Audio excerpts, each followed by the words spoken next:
This is a video for Hamlet, as you can tell by the title, no doubt. And acoustics in here are quite echoey. I know I said last time that I would cut the video if necessary, and then I didn't. But that's okay. But just so you know, at any time, video might cut. It'll be okay. So, Hamlet notes. I'm going to start with the synthesis this time, which is about love and duty. I'm comparing it to Midsummer's Night's Dream view of love and duty. I had said in my notes, which were not video notes, but read notes, typed notes, that love in Midsummer's Night's Dream is this thing that says, you know, you have all those duties. No one cares about those duties. You just have to listen to your love. Love takes over all of your duties. You could call love your highest duty, but mainly it's this thing that commandeers all of your motivation and says whatever to all your other duties. But in Hamlet, I think it's slightly different, maybe more than slightly different, in that it's not that love interferes with your duties, but rather love fuels your duties. By which I mean, Hamlet isn't a romantic play, but Hamlet goes back and forth about whether or not he loves Ophelia, but there's no one that's like, oh, I love you, I'm gonna forget everything else, and there's no one falls in love during the play.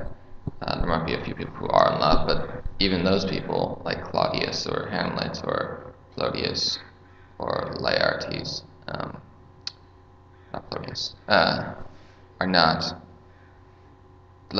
controlled by their love. Their love doesn't force them to do things that they want to be doing otherwise. Their love is on a list of motivations, and in fact, it's not even at the top a lot of the time.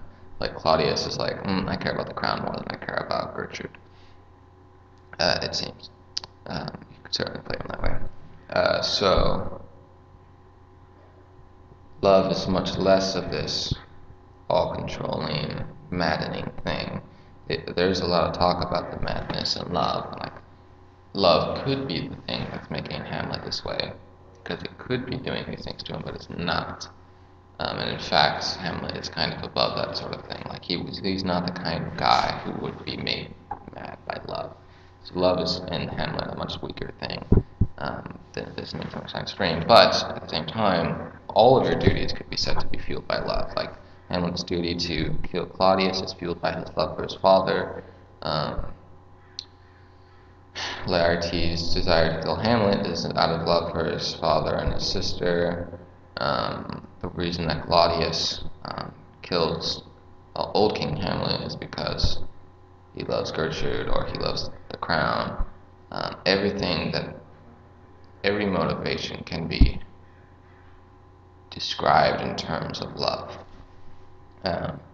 But the more loves you have, the more duties you have, because every love you have gives you a duty to, pursue or act rightly towards that love. So the more love you have, the more duties you have, the more motivation to fulfill those duties, and therefore the more conflict. Hamlet wouldn't have this huge, the whole play wouldn't happen if he didn't love his father, if he didn't love justice. So love is still a very dangerous thing, but it's not. Love is just a more broad thing in Hamlet in general. So that's the synthesis, comparing Midsummer's Night's Dream and Hamlet's view of love and duty. And I think I would say for the synthesis that I find love to be something that fuels and creates and fuels my duties, like motivates me to pursue my duties. Not as something that comes to me and now all of my other duties are put aside, but rather the more loves I have, the more duties I want to pursue, and I want to fulfill all of them together as my loves are not. If my loves are founded upon virtue and God, which is a holistic thing that's not in conflict with itself, that is, my loves are good, then my loves are not going to be in conflict. In essence, although in circumstance they might be. I talked about that in my notes for Midsummer's Night's Dream quite a bit, that even though your loves might not be wicked, neither one of these loves might be wicked, the circumstance surrounding them might just not allow them to exist together. So yeah, but my view on that is that love fuels motivation, fuels duties, rather than truncating them. Yeah, so that's a synthesis, which I quite like, and I would like to talk about that in session, but who knows. And the core idea, this is a quote from BBC actually, the cure for uncertainty is not certainty, but trust. Uncertainty is cured by trust. Hamlet is uncertain if he should kill his father, if he killed his uncle, because he's uncertain if he's untrusting of the ghost. If he trusted the ghost, he would not be so uncertain, and he would just do it. I guess you could argue that he really does trust the ghost, and he's just using that as an excuse because he's a coward, and that may be true. But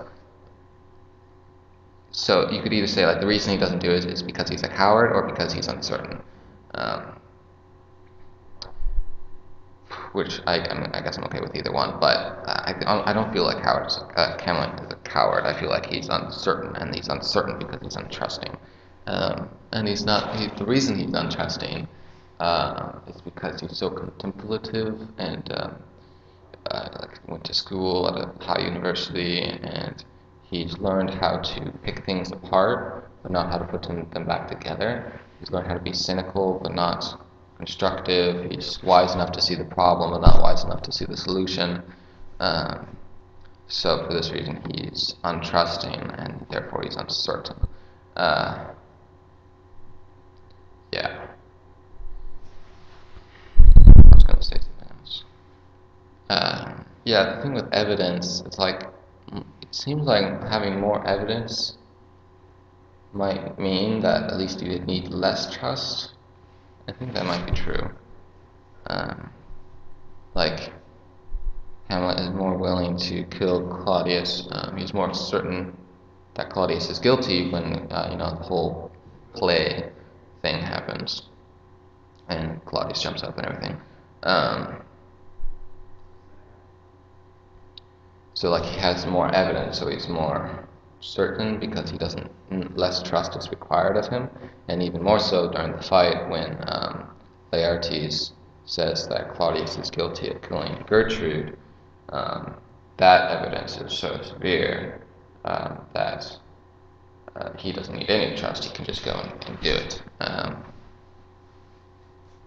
And so you might argue against me in saying that what you really need is evidence, and then just a little bit of trust. But I would say that that's true.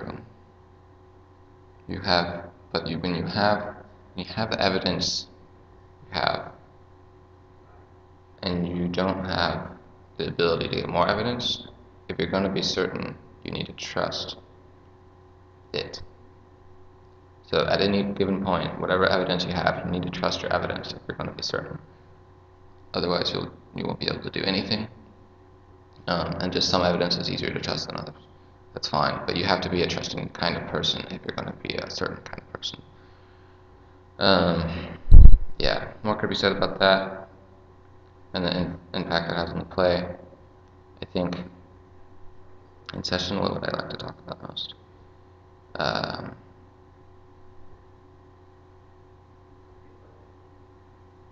I think the inaction of Hamlet is fascinating to me, and weaknesses I see in myself. So hopefully we'll have a good session.